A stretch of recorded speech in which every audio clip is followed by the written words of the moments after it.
हर हर महादेव। भोले शंकर भगवान की जय। ओम त्र्यंबकम यजामहे सुगंधित पुष्टिवर्धनम उर्वारुकमिव बन्धानि मृत्युर्मुक्षीमामृतात्। ओम नमः शिवाय, ओम नमः शिवाय। आपको मैं तो पाठ चंचला देवी को सुना चुकी हूँ, जो कि उसमें चंचला देवी का शिव पुराण पढ़ कर उद्धार हो जाती है और पार्वती माता की सखी बन जाती है। अब पार्वती माता की सखी बन जाने के नाते पार्वती माता इनका क्या करती है वे सुनो। चंचला के प्रयत्न से पार्वती जी का आज्ञा पाकर तंबूरू का विंध्य पर्वत पर शिव पुराण की कथा सुनाकर बिंदु का 50 योनियों से उद्धार करना तथा इन दोनों दंपति का शिवधाम में सुखी होना। ये पाठ हमारा चालू।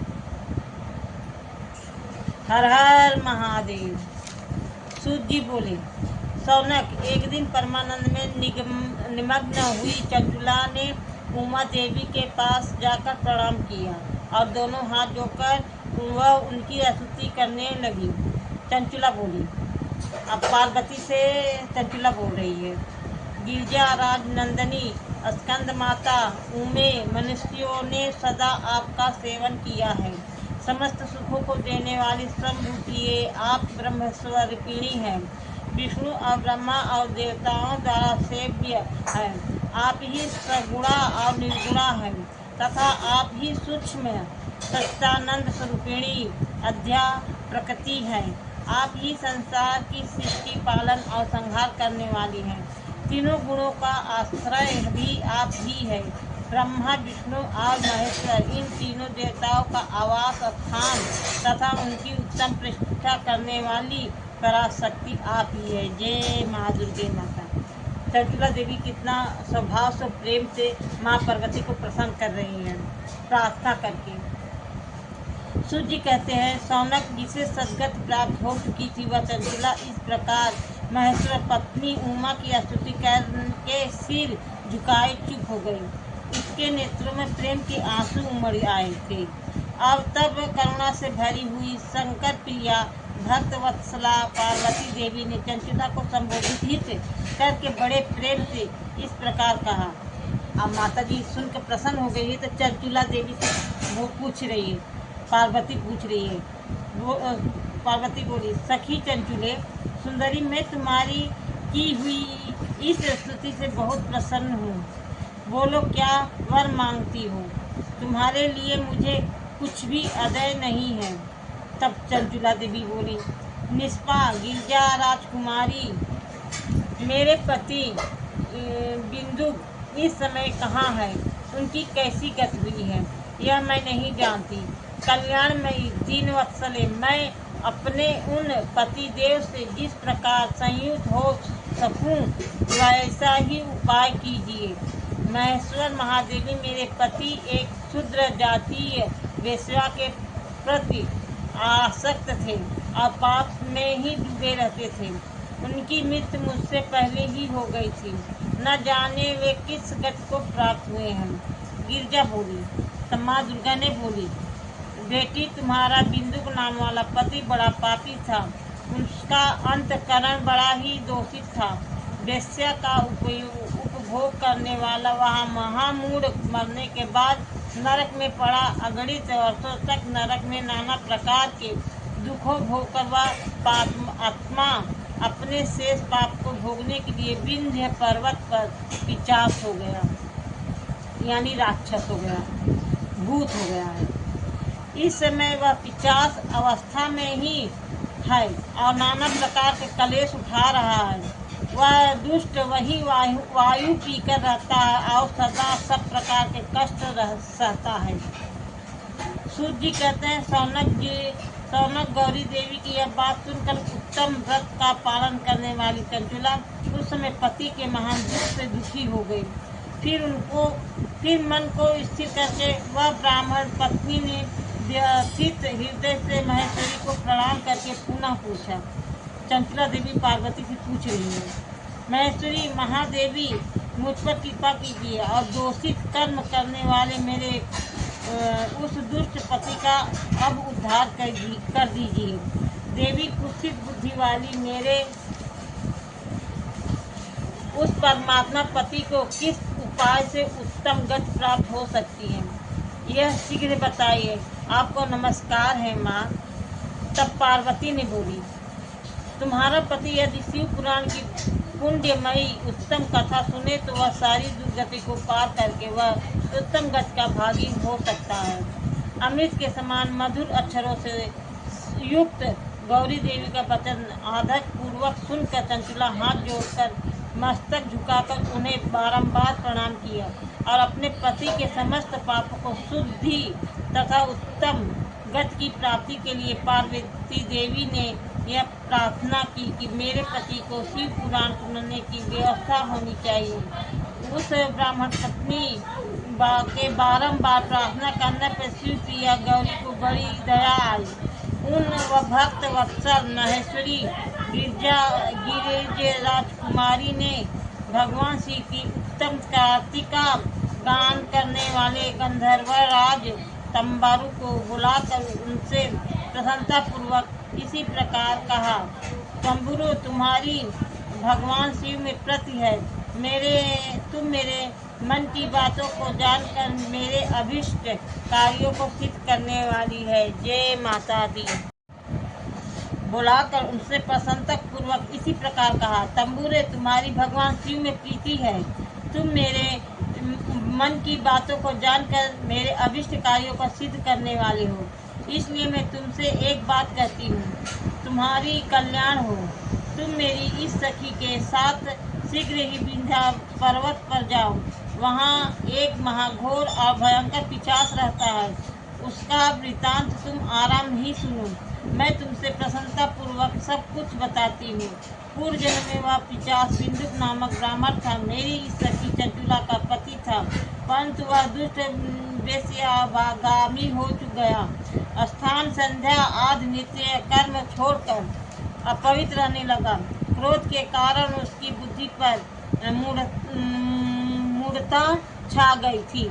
वह कर्तव्य का विवेक नहीं कर पाता था। अभ्यक्ष भक्षण सज्जनों से अदोषित वस्तु का दान लेना यह उसका स्वाभाविक कर्म बन गया था।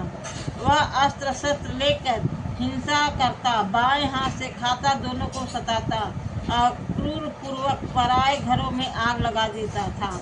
चंडालों से प्रेम करता था और प्रतिदिन वेश्या के संपर्क में रहता था।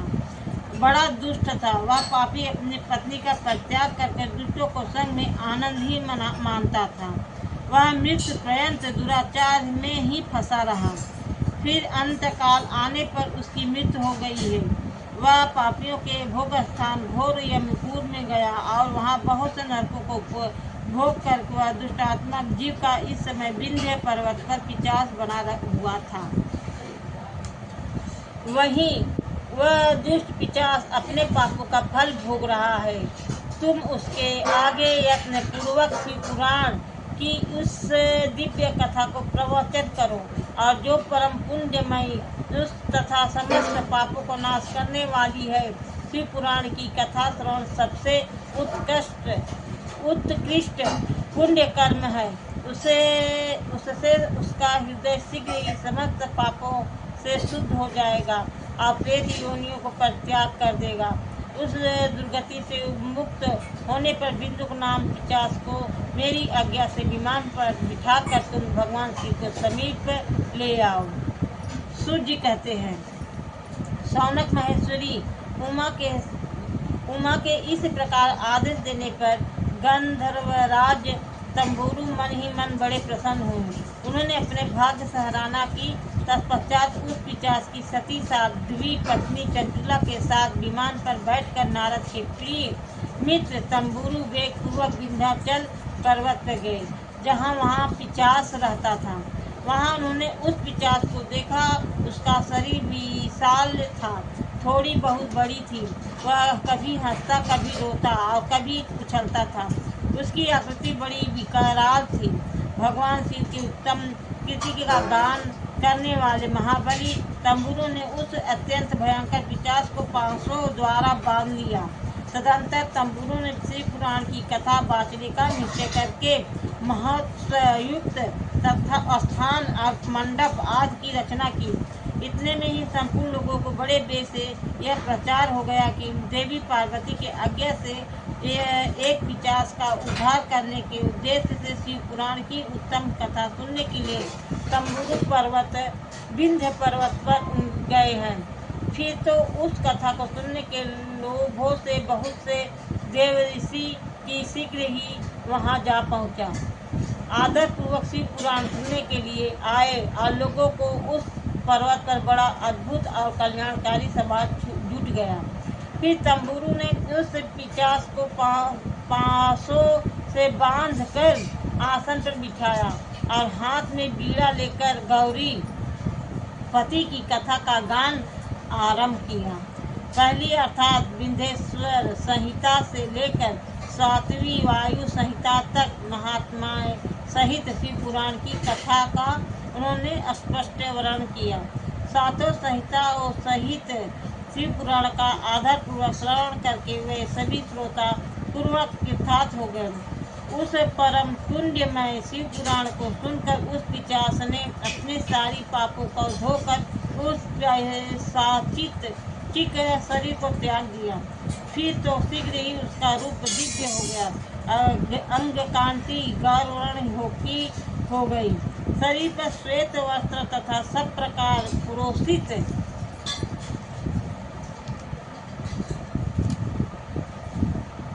आभूषण उसके अंगों का उद्भासित करने लगे और वह त्रिनेत्रधारी चंद्रशेखर रूप को हो गया। इसी प्रकार दिव्य देहधारी होकर भी श्रीमान बिंदुक अपनी प्राण बल्लभा चंचुला के साथ स्वयं ही पर्वत बल्लभ पार्वती वल्लभ भगवान शिव का गुणगान करने लगा। उसकी स्त्री को इस प्रकार दिव्य रूप से सुशोभित देखकर सभी देव ऋषि बड़े विस्मित हुए। उनका चित्त परमानंद से परिपूर्ण हो गया। भगवान महेश्वर का वह अद्भुत चरित्र सुनकर वे सभी श्रोता परम कृतार्थ हो प्रेम पूर्वक श्री शिव का योग्य ज्ञान करते हुए अपने अपने धाम को चले गए। दिव्य रूप पधारी श्रीमान बिंदुक भी सुंदर विमान पर अपनी प्रियतमा के पास बैठकर सुखपूर्वक आकाश में स्थित हो बड़ी शोभा पाने लगे। तदंतर महेश्वर के सुंदर एवं मनोहर गुणों का गान करता हुआ वह अपनी प्रियतमा तथा तंबुरु के साथ शीघ्र ही शिव धाम में जा पहुंचा। वहां भगवान महेश्वर तथा पार्वती देवी ने प्रसन्नता पूर्वक बिंदु का बड़ा सत्कार किया और उसे अपना प्रसाद बना लिया। उसकी पत्नी चंचुला पार्वती जी की सखी हो गई। उस घनीभूत ज्योति स्वरूप परमानंदमय सनातन धाम में अवचलित निवास पाकर वे दोनों दंपति परम सुखी हो गए। बोलो शंकर भगवान की जय। आप सबके प्रार्थना करती हूँ शिव पुराण सुनिए। शिव पुराण करवाने से देखो राक्षस का उद्धार हो गया। चंचुला देवी ने शिव पुराण सुना तो पार्वती सखी हुई और राक्षस जो बना था उनको शिव पुराण सुना दिया, भोलेनाथ का प्रिय हो गए। तो शिव भगवान का ये शिव पुराण सुनने से सारा पाप कष्ट नष्ट हो जाता है। आपसे विनती करती हूँ आपको लोग पहुँचाने के लिए जो घर है स्त्रियाँ बाहर निकल नहीं पा रही है, बच्चों में फंसी हुई है, वो न मंदिर में जा पा रही है न कहीं शिव पुराण सुनने जा रही है, तो मैं यूट्यूब द्वारा ये शिव पुराण सुना रही हूँ। आप लोग सुनिए। अगर पसंद आए तो कमेंट जरूर करना और सब्सक्राइब करना और जो हमसे गलती हो क्षमा करना। हर हर महादेव।